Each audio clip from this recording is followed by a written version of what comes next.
La vitesse supérieure dans la lutte contre la corruption semble être enclenchée avec l'arrestation de plusieurs personnalités dont l'ancien Premier ministre Soumeylou Boubèye Maïga, Madame Sissoko Fili Bouaré ancienne ministre des Finances et de l'Économie, Mahamadou Camara, ancien directeur de cabinet à la présidence, tous trois inculpés et placés sous mandat de dépôt par la Cour suprême, notamment dans l'affaire de l'achat de l'avion de commandement de l'ancien président Ibrahim Boubacar Keïta.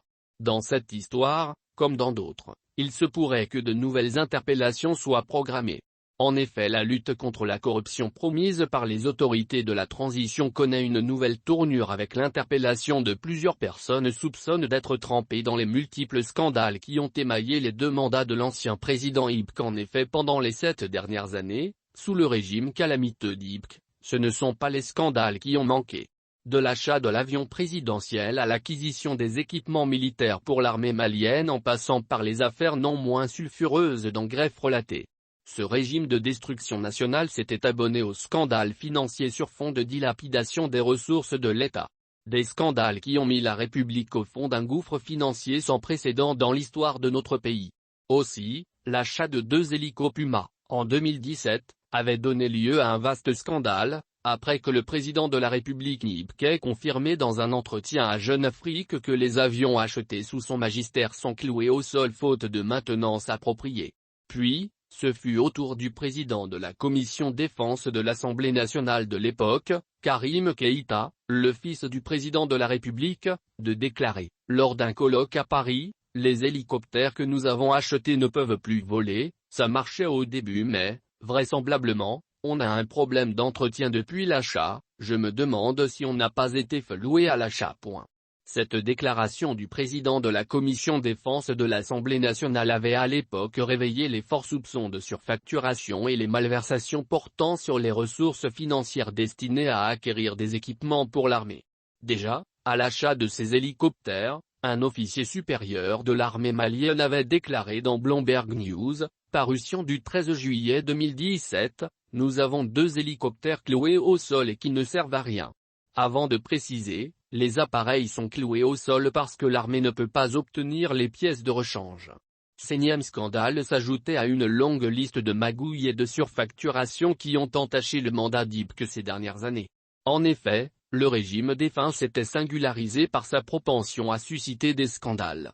Après le scandale de l'achat de l'avion présidentiel était révèle aux Maliens et au monde entier la nature d'un marché de gré à gré de 69 milliards de FCFA attribués, en violation des règles des marchés publics, à un proche de la famille présidentielle.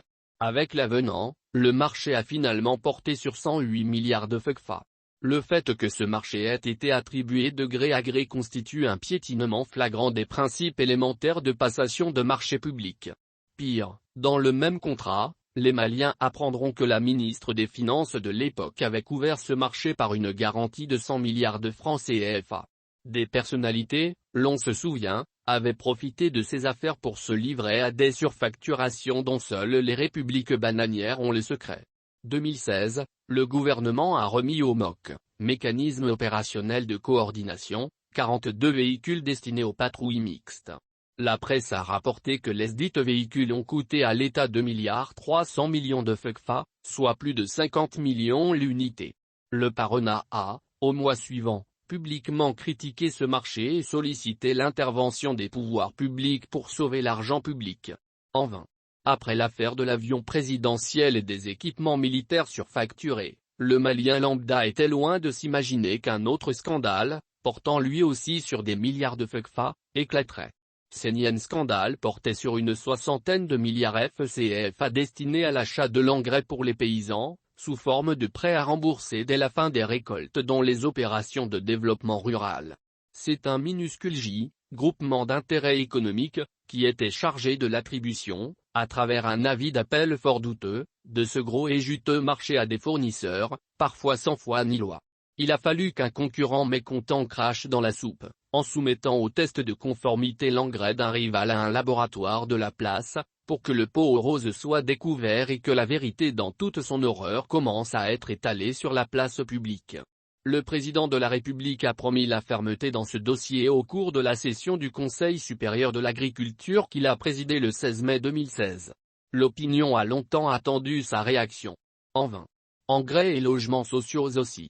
L'impunité encourageant de nouvelles atteintes à la morale publique, une nouvelle affaire dite des 1000 tracteurs a été révélée à l'opinion malienne. Un autre scandale qui a éclaboussé le mandat d'Ibk, l'attribution des 1552 logements sociaux de Tabakoro, dans laquelle il a été orchestré une véritable magouille à ciel ouvert. En plus des ministres de la République et des cadres de l'administration, le ministre en fonction chargé de logements sociaux à l'époque, le ministre de l'Habitat, avait distribué des villas sociales à tour de bras, 2015-2016. Ainsi, sous Ibk, le Mali est entré dans une nouvelle ère des logements sociaux. Ainsi, de l'achat des aéronefs et d'autres matériels et d'équipements militaires, à la formation des pilotes, un vaste réseau de spoliation des ressources dégagées officiellement pour la mise en œuvre de la loi de programmation militaire était passé par là. C'est un sulfureux dossier impliquant des officiers supérieurs, généraux, ministres, des proches collaborateurs et parents de l'ancien chef de l'État qui a été dénoncé. 6e scandale financier et économique dans ce pays avait poussé la principale coalition de l'opposition de l'époque à demander un audit sur l'utilisation des fonds de la loi programmation militaire. Même au plan international, l'utilisation de ces fonds avait suscité des interrogations. Ainsi, dans un rapport sur l'intégrité dans le secteur de la sécurité et de la défense au Mali, publié en octobre 2019, Transparency International soulignait la nécessité d'instaurer un contrôle. L'article 8 du Code des marchés publics permet à certaines acquisitions d'échapper au contrôle du Parlement et des mécanismes d'audit externe. De même, le contrôle de l'éligibilité des achats secrets, hors budget et la supervision de leur exécution par un organe externe indépendant tel que le Bureau du vérificateur général, BVG, ou l'autorité de régulation des marchés publics et des délégations de services publics, ARMD, s'avère essentiel, affirma l'ONG Transparency International. Aussi, le Mali sous Ibk tournait au rythme de scandales financiers qui paralysent le fonctionnement de l'administration, asphyxient l'économie et ternissent l'image du pays.